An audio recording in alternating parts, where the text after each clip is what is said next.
내일의 품격, 김성환의 시사야에서 챙겨가세요.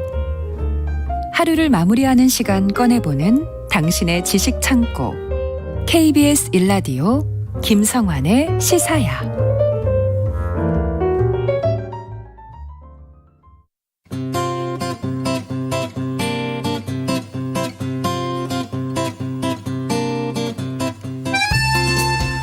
지난 24일은 러시아가 우크라이나를 군사적으로 공격한 지 6개월이 되는 날이었습니다.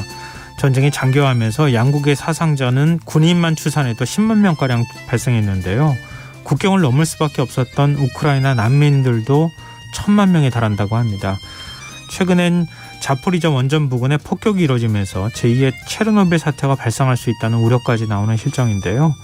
세계이면 오늘은 우크라이나 전쟁의 지난 6개월을 돌아보는 시간 가져보려고 합니다. 외신캐스터 전지현 씨 나와 계십니다. 안녕하세요. 네, 안녕하세요. 벌써 6개월이 됐네요. 그러니까요. 이렇게 6개월이나 갈 거라고 누가 예상을 했었습니까? 그러게 말입니다. 네. 근데 뭐 전쟁이라는 게 전쟁 그 자체가 참혹한 것이긴 하겠지만 인명피해가 갈수록 지금 커지고 있어요. 그게 문제입니다. 미국하고 우크라이나, 영국 정부가 이제 발표한 걸 다 종합을 해보면 지난 6개월간 양국에서 사상자가 15만 명 이상 발생한 것으로 지금 집계가 되고 있어요. 이걸 하루 평균으로 환산을 해보면 하루에 830여 명 정도의 사상자가 나온 셈입니다. 미국은 러시아 측 사상자가 7만에서 8만 명에 이를 것이다 이렇게 추산을 하고 있고요. 우크라이나 정부는 지난달 11일까지 자국 측에서 사망자가 군인이 10,000명, 민간인이 28,500명, 그래서 총 38,500명이 사망을 했고 군인 부상자가 3만 명, 실종자는 7,200명이다라고 밝혔습니다. 러시아군 피해도 상당한 것으로 추정이 되고 있는데 일단 러시아는 정확한 수치를 얘기를 하지 않고 있어요. 그런데 우크라이나 군은 러시아군 전사자가 4만 5천여 명에 달할 수 있다 뭐 이렇게 얘기를 하고 있고 미국은 일단 러시아군 사망자는 2만 명 수준일 것이다 이렇게 지금 보고 있습니다. 유엔 난민기구가 21일까지 우크라이나 전역에서 러시아 군의 공격을 피해서 고향을 떠난 피난민이 1,300만 명 이상에 달한다라고 집계치를 내놨고요. 네. 이게 우크라이나 전체 인구의 한 3분의 1 이상이 지금 삶의 터전을 잃었다라는 걸로 집계가 된 겁니다. 그리고 국경을 넘어서 해외로 피난을 간 사람도 665만 명이나 되고 있어요. 국토가 굉장히 많이 파괴됐죠. 우크라이나가 영토의 22%가 러시아에 점령이 됐는데요. 이 빼앗긴 지역은 우크라이나 GDP의 20%를 담당하는 핵심적인 지역입니다.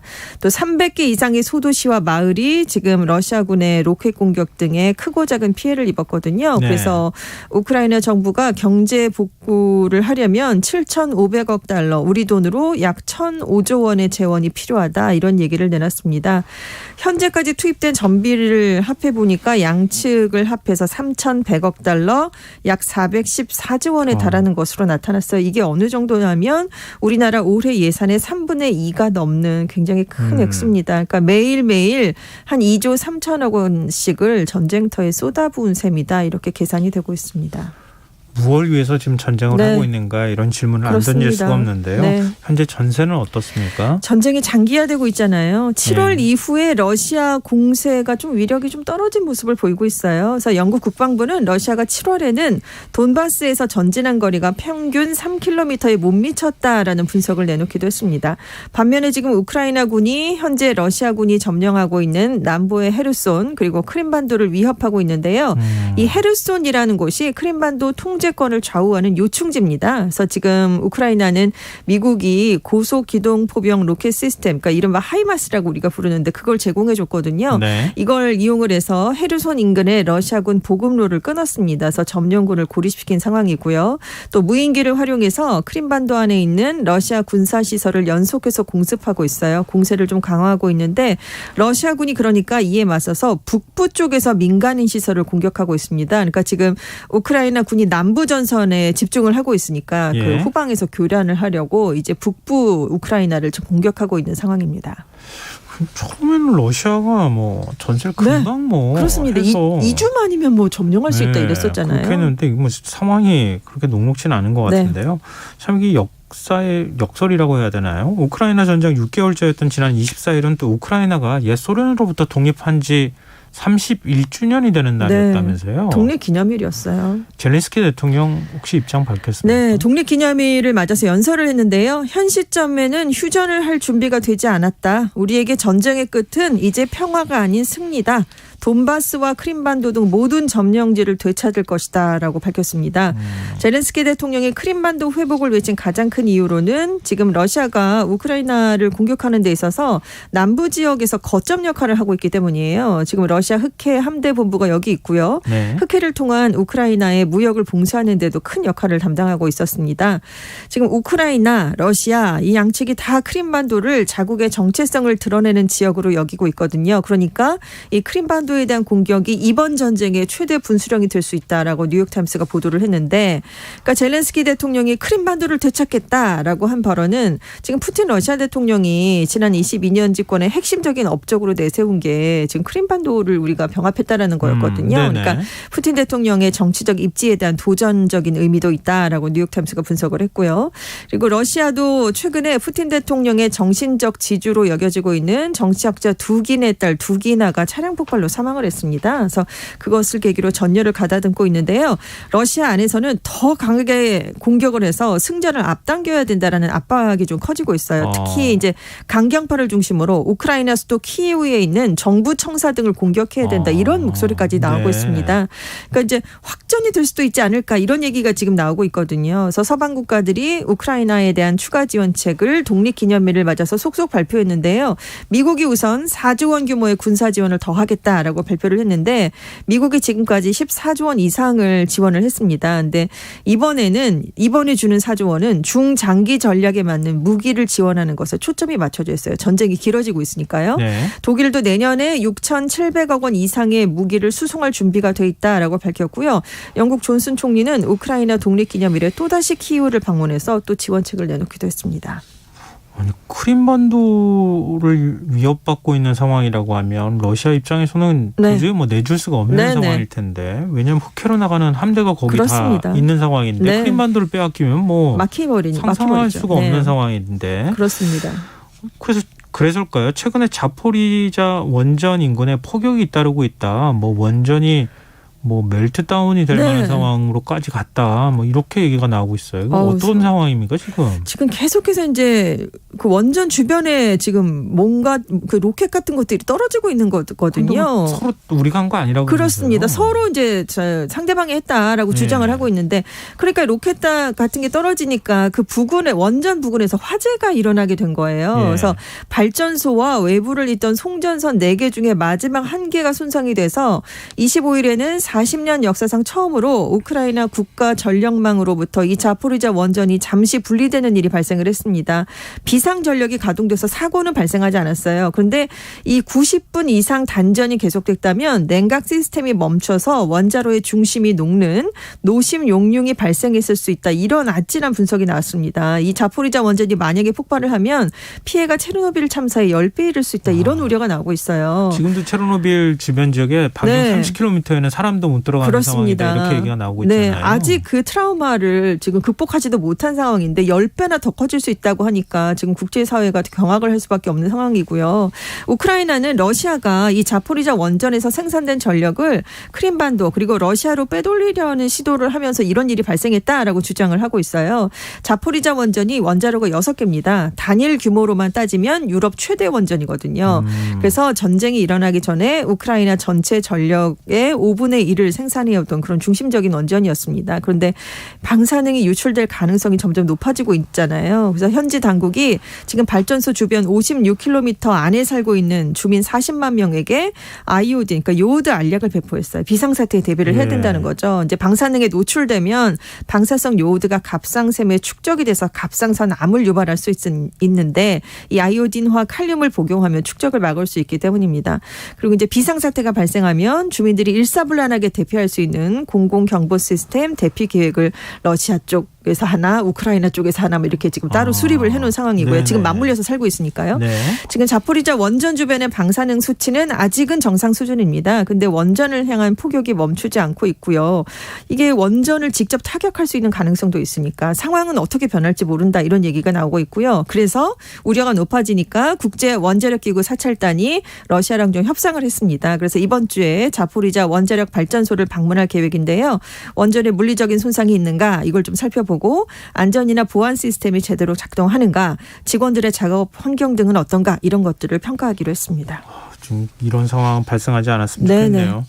네, 무엇보다도 우크라이나 전쟁은 전 세계적으로 경제적인 파장이 어마어마했잖아요. 그렇습니다. 장기화되면서 서방 국가가 일단 뭐 전 세계적으로 그렇지만요. 지금 서방은 이제 지원을 하고 있는 입장이니까요. 인플레이션의 타격을 직접적으로 입게 됐는데 영국이 주요 7개국 중에 처음으로 지난달에 두 자릿수의 물가 성장률을 기록했어요. 칸 런던 시장이 앞으로 난방과 식사 중에 하나를 선택해야 하거나 둘 다 못할 수도 있다 이런 경고를 내놨을 정도입니다. 독일 연방은행의 나겔 총재도 올가을의 물가 상승률이 10%대를 기록하면서 70년 만에 최대치가 될 것이다 이런 얘기를 내놨고요. 미국도 물가 상승률이 6월에는 9.1%, 지난달에도 8.5%나 됐습니다. 사실 1년 전만 해도 이제 유럽 경제가 코로나19 팬데믹의 이제 영향에서 벗어나면서 한 5% 정도 성장할 것이다 이런 예상이 나왔었거든요. 그런데 네. 이제는 올겨울에 침체될 것이다라는 전망이 대세를 이루고 있습니다. 사실 5%라고 하는 것도 기저효과가 있었기 때문에 네네. 그런 거지. 그렇죠. 실제로 성장한다고 보기는 좀 쉽지 않은 어려운 상황이었는데요. 거죠. 근데 지금 당장 겨울이 닥치잖아요. 네.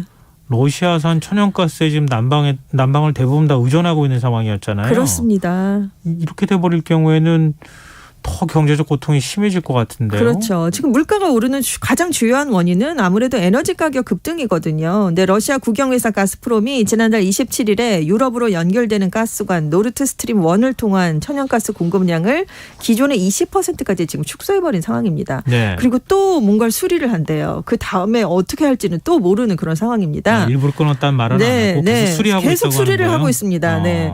그러니까 에너지 비용이 높아지면 인플레이션이 계속된다는 그런 얘기가 될 수밖에 없거든요. 그래서 지금 유럽 대륙에서 경제 규모 1위와 4위가 독일과 이탈리아인데 이 두 나라가 이 러시아산 가스에 대한 의존도가 좀 높습니다. 네. 그래서 가장 먼저 이 두 나라가 침체에 빠질 것이다 이런 얘기가 나오고 있고요. 지금 독일 전기요금이 얼마나 올랐냐면 작년에 7배가 넘습니다. 근데 이게 더 올라갈 거란 얘기죠. 영국도 에너지 요금으로 가구당 연간 수백만 원을 지불해야 되는 그런 상황이 돼버렸어요. 근데 이제 물가가 오르니까 실질 임금은 줄어들었거든요. 그러니까 네. 지금 유럽 곳곳에서는 임금 인상을 요구하는 시위 또 파업이 잇따르고 있습니다. 그리고 문제는 이제 전쟁을 피해서 아까 피난민들이 600만 명이 넘는다라고 말씀을 드렸는데 영국에도 이제 우크라이나 피난민들이 갔어요. 그런데 물가가 이제 상승해서 그 여파로 길거리로 쫓겨날 수 있다 이런 우려가 나오는 건데 지금 영국에서는 한 2만 5천여 가구가 우크라이나 피난민 11만 5천 명에게 여분의 방이나 집을 빌려주고 있습니다. 그런데 상당수가 앞으로는 가스와 전기요금 같은 물가 상승 때문에 6개월 동안 이 숙소를 제공하기로 이제 계약을 맺었는데 이게 끝나면 더 이상 숙소를 내주려 하지 않을 것이다라는 전망이 나오고 있는 거예요. 네. 근데 이제 이런 사정은 지금 영국만 그런 게 아니라 사실 우크라이나 난민을 가장 많이 받아들인 나라는 이웃 국가 폴란드거든요. 근데 폴란드도 굉장히 처음에는 환대를 했었는데 갈수록 여기도 지금 살기가 어려워지면서 지금 사정들이 조금씩 바뀌고 있습니다. 근데 사실 이제 러시아를 경제 제재하면서 나타난 현상이기도 하잖아요. 그렇습니다. 물론 러시아가 네네. 명분 없는 전쟁을 시작했기 때문에 당연히 네. 그렇게 해야 된다라고는 얘기하지만 그러면은 러시아 경제 제재를 이렇게 네. 고강도로 하고 있으면 러시아가 힘들어야 되잖아요. 그렇죠. 러시아 경제는 어떻습니까? 지금 단기적으로는 제재가 효과를 거두고 있다긴 보기는 어렵다. 하지만 장기적으로는 러시아 경제에 큰 상처를 남길 것이다라는 분석이 나오고 있다고 워싱턴 포스트가 보도했는데요. 실제로 러시아 경제가 당장 붕괴될 것으로 보이는 위험 징후는 지금 없습니다. 루블화를 쓰잖아요. 전쟁 직후에는 한때 40%까지 폭락을 했는데 지금 회복이 다 됐어요. 오히려 전쟁 전보다 가치가 더 높아졌습니다. 이제 러시아 정부가 외환 통제도 많이 하고 수입과 외환 거래가 줄었고요.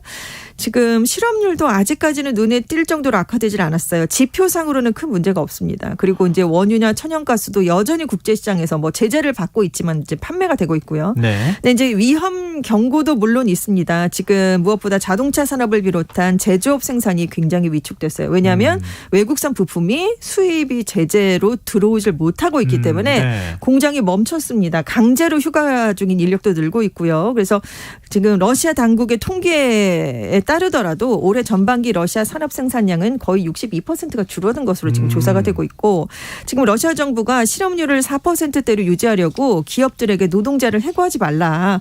급여를 줄이더라도 일자리를 나눠라. 이렇게 요구를 하고 있습니다. 근데 문제는 이게 장기적으로는 버티기가 어려운 전략이라는 거죠. 그러니까 전문가들은 푸틴 대통령에게는 아직 전쟁 직후에 석유값으로 벌어들인 돈이 있지만 제재가 이제 작동에 들어가면서 서서히 압박을 받는 강도는 훨씬 세질 것이다. 이렇게 예측을 하고 있고요.